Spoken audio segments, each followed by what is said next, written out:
I will explore in this essay are Diamond Girl by Fred Waugh, the novel Annie John by Jamaica Kincaid, and lastly, the play Endgame by Samuel Beckett. After analyzing the evolving connections between characters, common threads are revealed despite each piece being unique in its story and cultural background. There are shared themes of isolation, whether concrete like Endgame or felt like by Annie John and Fred Waugh, the need for others, and the influence of cultural heritage. The focal point of this novel is the ever-changing relationship between Annie John and her mother. Both shared a very close relationship throughout the early years of Annie's childhood, and Annie based her identity and found security in her mother's company. As the story progressed, the novel took a dark turn as Annie's mother drifted away from her, leaving her to fend for herself and find her own path, as that was what her mother did to her when she was only 16 years old. As a result of this, Annie built up resentment for her mother and began to see her in a new light. Annie's newfound desire for independence and autonomy only added to the strain already present in the relationship. When Annie began to drift away from her mother to other characters in the novel, such as the Red Girl or Gwen, one may be led to believe that she was simply looking for someone else to be her mother figure, and in turn, finding someone else she could love and trust.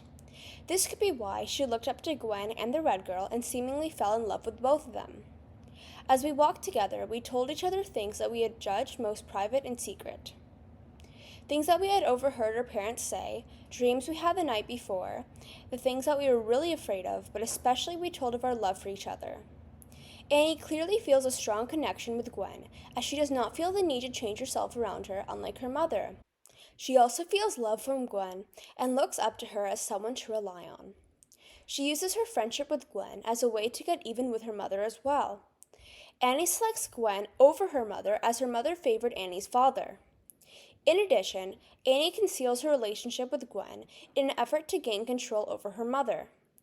On the other hand, when she befriends the Red Girl, she begins to rebel against her mother and hides marbles and books from her. This creates even more tension between them, and Annie hates her even more than before. I was sure I could never let those hands touch me again. I was sure I could never let her kiss me again. All that was finished. After metaphorically losing her mother, Annie is left to search for a replacement mother figure for the rest of the novel. Annie John faces numerous difficult relationships, crisis of identity, and a reliance on others, similar to the other novels. Analyzing Annie's changing relationships with the people around her reveal a reoccurring theme across the three stories.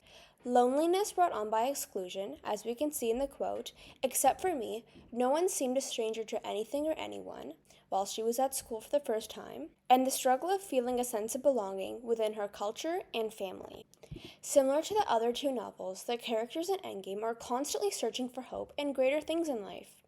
The characters also struggle with feelings of loneliness and isolation, despite being surrounded by people. However, between the two stories, this isolation takes on a different form. While Annie is emotionally cut away from her mother, Ham and Clove deal with a more physical form of isolation. In Endgame, the lead characters live in bleak and desolate surroundings that reflect their lives. Their search for greater goals is similar to Annie's longing for freedom and an emotionally present mother figure. This isolation, experienced by Ham and Clove, draws attention to the theme of relying on people for comfort and support, which also occurs in Annie John.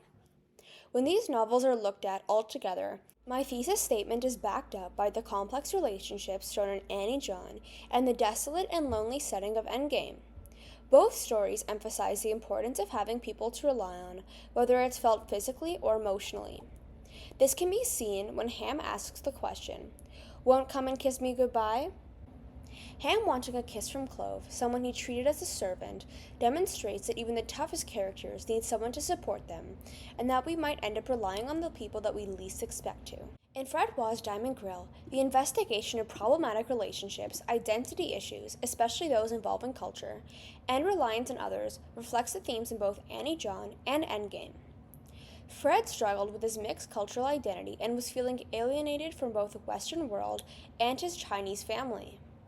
Fred Waugh's novel displays a longing for a connection with others and a search for a cultural identity that he can fit into. An interesting aspect of Diamond Grill is Fred Waugh's goal of immersing himself in his cultural background. Waugh's need to connect with his ethnic background and family is in line with the larger topic of being dependent on others.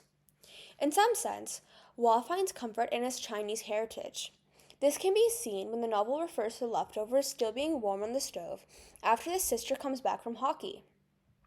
It's a really good gingery, wintry dish, particularly as a leftover when you get home late from playing hockey and it's still warm on top of the stove.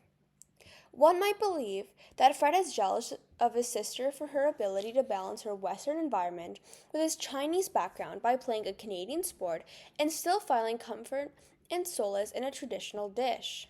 Fred Waugh still has difficulty with his identity, and he still can't accept it, especially around others. This is demonstrated in the quote, "Tonight I cooked some fun with vegetables in a black bean and garlic sauce. I turned the fan on over the stove to take the smell out, just in case someone drops by." The act of turning on the fan shows his resistance to being open about his culture and attempting to hide it around others for fear of judgment. Not only that, but he also feels like he can't accept his culture and that it's too much to bear. We can see this in the quote, "Dad doesn't cook much with ginger, but whenever I accidentally bite into a piece of ginger root in the beef and greens, I make a face and put it aside." Fred, dealing with dual cultural identities, encounters similar difficulties as those in Annie John and Endgame. Annie John, who comes from Caribbean descent, struggles with her identity and feels pressure to act more British. Hem and Clove in Endgame struggle with a similar sensation of isolation or disconnection from the outside world. My thesis statement is strengthened by Waugh's struggle with his cultural identity, which highlights the impact of culture on a person's self image. In essence, Diamond Grill displays the common challenge of dealing with two different cultural backgrounds, loneliness and the search for a meaningful sense of self, all of which are displayed in the two works that I mentioned previously. A recurring theme which comes to light when reading Diamond Girl by Fred Waugh, Annie John by Jamaica Kincaid, and Endgame by Samuel Beckett is the portrayal of a challenging relationship between characters, identity crises, and the necessity of having others to rely on. Whether it's Fred's search for comfort in his cultural identity in Diamond Grill, Annie John's changing relationship with her mother and fear of others' judgment, or Ham and Clove's search for comfort in their isolation and Endgame, each novel reveals a different aspect of what I stated in my thesis.